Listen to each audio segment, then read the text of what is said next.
ঠাকুর, মা, স্বামীজির শ্রীচরণে ভক্তিপূর্ণ প্রণাম জানিয়ে আজকের নিবেদন দুশ্চিন্তা থেকে মুক্তির উপায়। স্বামী জ্ঞানলোকানন্দ।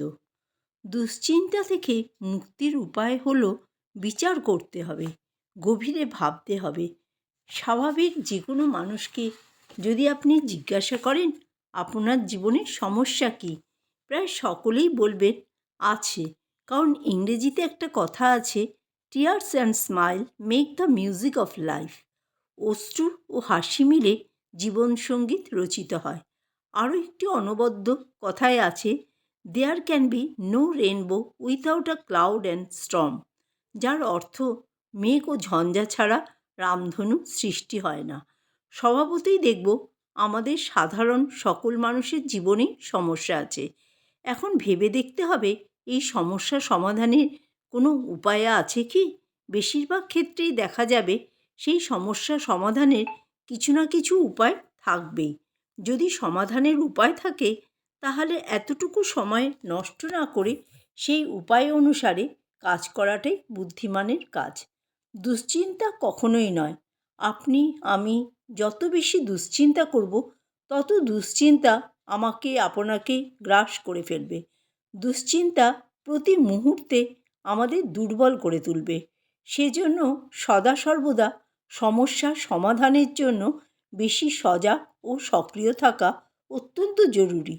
আমরা অনেক সময়েই যত না কাজ করি তার চেয়ে বেশি দুশ্চিন্তা করি, আর দুশ্চিন্তা করতে গিয়ে কাজে ত্রুটি বিচ্যুতি বেশি হয়।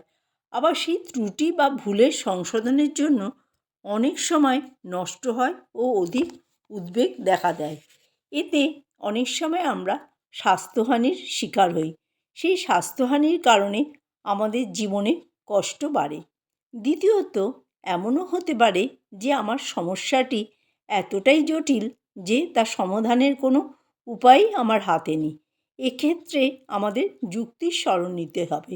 যুক্তিটি হলো, যে সমস্যা সমাধানের কোনো উপায় আমার হাতে নেই, দুশ্চিন্তা করলে কি তার হাত থেকে আমি মুক্ত হতে পারবো? পারবো না। তাহলে দুশ্চিন্তা করব কেন? এ বিষয়ে একটি বাস্তব উদাহরণ দেওয়া যেতে পারে। ধরুন, আপনি ট্রেন ধরবেন বলে স্টেশনে অপেক্ষা করছেন। ট্রেন আসছে না, অথচ দ্রুত আপনাকে গন্তব্যস্থলে পৌঁছতে হবে।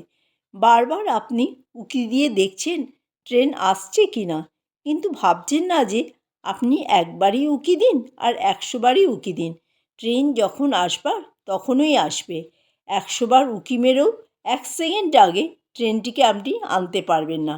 ট্রেনটিকে দ্রুত প্ল্যাটফর্মে নিয়ে আসার বিষয় আপনার কোনো ক্ষমতা নিয়ন্ত্রণই নেই, অথচ আপনি উদ্বিগ্ন হচ্ছেন।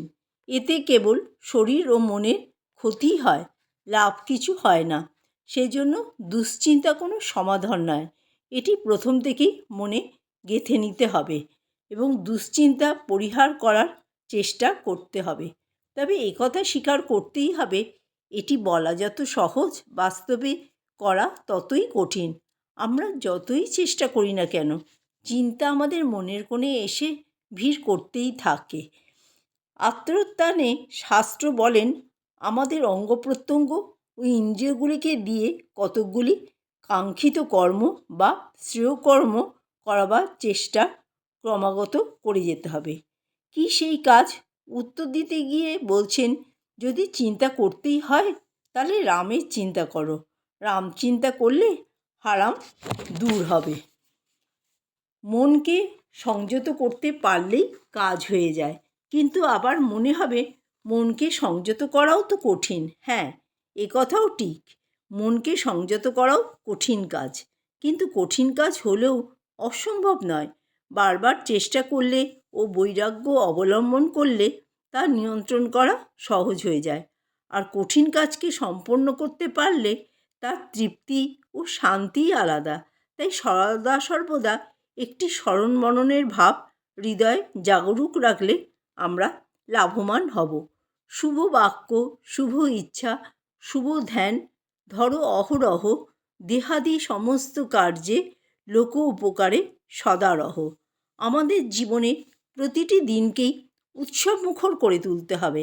আর তখনই আমাদের জীবন উৎসবমুখর হয়, যখন আমরা সকল মঙ্গলের আশ্রয় শ্রী ভগবানকে হৃদয়ে আসীন করতে পারি। শুভ চিন্তায় যেমন আত্মত্রাণ হয়, তেমনি অশুভ চিন্তায় মৃত্যু বা ধ্বংসের পথ প্রশস্ত হয়। ভাগবতে যমরাজ তার দূতগণকে বলেছেন, হে দূতগণ, সেসব পাপীদেরই আমার কাছে নিয়ে এসো যাদের জিহ্বা ভগবানের নাম গুণকীর্তন করে না, যাদের চিত্ত একবারও শ্রী ভগবানের শ্রী পাদপদ্ম স্মরণ করে না এবং যাদের মস্তক একবারও শ্রী ভগবানের চরণে প্রণত হয় না, আর যারা মনুষ্য জীবনের একমাত্র কর্তব্য হরিভক্তি অনুশীলন করে না, তাদের আমার কাছে এই নরকে নিয়ে এসো। যে মন বিষয়াসক্ত সেই মন আমাদের বদ্ধ করে, আর যে মন বিষয় বিযুক্ত সেই মন আমাদের মুক্ত করে। সেজন্য আত্মত্রাণের জন্য আমাদের প্রথম থেকেই মনকে প্রশিক্ষিত ও নিয়ন্ত্রিত করা প্রয়োজন। বস্তুত সমাজে আমরা মানুষে মানুষে শক্তির যে পার্থক্য দেখি, তার জন্য মন দায়ী। নিজেকে দিয়ে নিজের উদ্ধার সাধন করতে হবে, কারণ নিজেই আমরা নিজের বন্ধু ও নিজেই নিজের শত্রু। সেজন্য আত্মত্রাণের জন্য প্রত্যেককে আত্মশক্তিতে শক্তিসম্পন্ন হবার শিক্ষা লাভ করতে হবে। চিত্ত প্রসন্ন বা তৃপ্ত থাকলে জগৎকেও প্রসন্ন বা তৃপ্ত বলে মনে হয়, আবার চিত্ত বিষণ্ণ থাকলে জগৎকেও বিষণ্ণ বলে মনে হয়।